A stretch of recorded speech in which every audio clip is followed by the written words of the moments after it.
ഞാൻ പൊതുവെ എവിക്റ്റ് ആയ ഒരു വ്യക്തി ഇവിടെ വേണമായിരുന്നോ വേണ്ടായിരുന്നോ എന്ന് അധികം ഡിസ്കസ് ചെയ്യാറില്ല. കാരണം അത് എവിക്റ്റ് ആയി, നമ്മുടെ കയ്യിൽ നിൽക്കുന്ന കാര്യമല്ല, അത് ബിഗ് ബോസിന്റെ കയ്യിൽ നിൽക്കുന്ന കാര്യവുമല്ല. അത് ഉറപ്പായിട്ടും പ്രേക്ഷകർ ചെയ്യുന്ന കാര്യമാണ്. അത് പ്രേക്ഷകരുടെ വിധിയാണ്, പ്രേക്ഷകർ വിധിക്കുന്നതാണ്. പക്ഷെ എന്തോ ഞാൻ എടുത്തു പറയാണ്, എല്ലാവരും റെനയെ കുറിച്ച് നെഗറ്റീവ് പറയുന്നുണ്ട്, ഞാനും പറഞ്ഞിട്ടുണ്ട്. Of course still now Rena അവിടെ എന്ത് നല്ല ഗെയിം ആണ് എന്നൊക്കെ ചോദിക്കുകയാണെങ്കിൽ അത്ര വലിയ ഗെയിം ഒന്നും അല്ല, ഒരു നിഴലായിട്ട് നിന്നു എന്നൊക്കെ പറയാം. അറ്റ്ലീസ്റ്റ് റെന കാരണം കുറേയധികം കോണ്ടന്റ് ഉണ്ടായിട്ടുണ്ട്.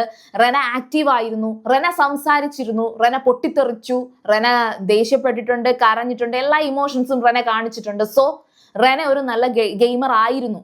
പക്ഷേ ആസ് കമ്പയർ ടു സാബുമാൻ എന്താണ് അവിടെ ചെയ്യുന്നത്? അങ്ങനെ നോക്കുമ്പോൾ ശരിക്കും പറഞ്ഞാൽ ഈ സാബുമാൻ ഫാൻസ് അസോസിയേഷൻസ് ഒന്ന് ശ്രദ്ധിക്കണം.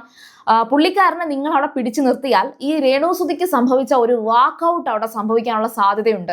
അതായത് ഇപ്പം രേണുസുതിയുടെ കാര്യത്തിൽ രേണുസുതി പോകണം എന്ന് പറഞ്ഞതുകൊണ്ടാണ് രേണുസുതിയെ പറഞ്ഞു വിട്ടത് എന്നാരും ചിന്തിക്കേണ്ട. രേണുസുതിക്ക് വെറുതെ പ്രേക്ഷകർ വോട്ട് കൊടുക്കുകയാണ്. അതേ തരത്തിൽ തന്നെ സാബുമാനെയും എന്തെങ്കിലും ഒരു ഗെയിം അല്ലെങ്കിൽ ഒരു മിഡ് വീക്ക് എവിക്ഷൻ സത്യമായിട്ട് നടത്തണം. സത്യത്തില് ബിഗ് ബോസിന്റെ ഒരു രീതി എന്ന് പറയുന്നത് പ്രേക്ഷകർ എവിക്റ്റ് ചെയ്താൽ മാത്രം എന്നുള്ളൊരു ഇതുണ്ടായിരുന്നു. പക്ഷെ ഈ സീസണിൽ എനിക്ക് തോന്നുന്നില്ല. അപ്പൊ രേണുസുതി വളരെ ഈസി ആയിട്ട് പോയപ്പോൾ എനിക്ക് തോന്നിയ ഒരു കാര്യം, ഉറപ്പായിട്ടും ഈ പറഞ്ഞ സാബുമാനെയൊക്കെ അങ്ങനെ തള്ളിക്കളയാനേ പറ്റൂ. ടോപ്പ് 5 സാബുമാനെ എടുത്തു വെക്കാൻ പറ്റില്ല.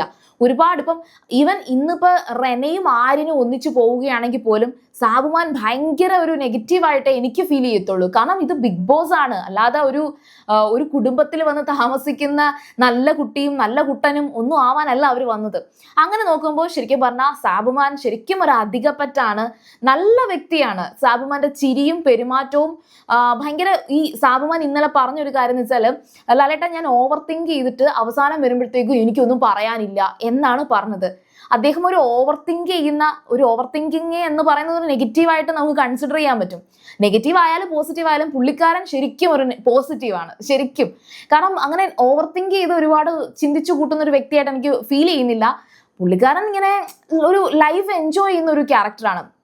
ഈവൻ ഭയങ്കര ഫുഡിയാണ്. അദ്ദേഹത്തിന്റെ പേഴ്സണൽ വ്ളോഗ്സ് ഒക്കെ ഞാൻ കണ്ടു, ഞാൻ പോയി ചെക്ക് ചെയ്തതാണ് ഇതിനു വേണ്ടി തന്നെ.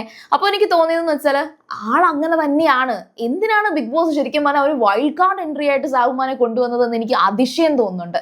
അപ്പോൾ നിങ്ങളുടെ ഒരു അഭിപ്രായം പറയുക. നിങ്ങൾ ശരിക്കും പറഞ്ഞാൽ സപ്പോർട്ട് ചെയ്യുന്നത് ഒരു നല്ല മനുഷ്യൻ എന്ന് നോക്കിയിട്ടാണോ അതോ നല്ല ഗെയിമർ എന്ന് നോക്കിയിട്ടാണോ?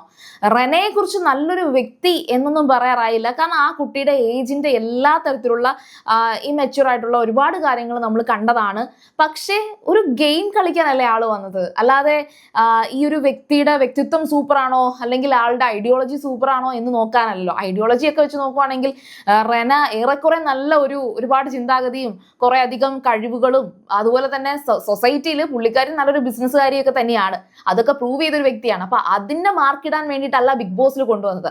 ബിഗ് ബോസിൽ വന്ന് സെൽഫായിട്ട് കളിക്കുന്നുണ്ടോ എന്നുള്ളതാണ്. അതിൽ കുറെ അധികം പരാജയങ്ങൾ റെനയ്ക്ക് സംഭവിച്ചിട്ടുണ്ട്.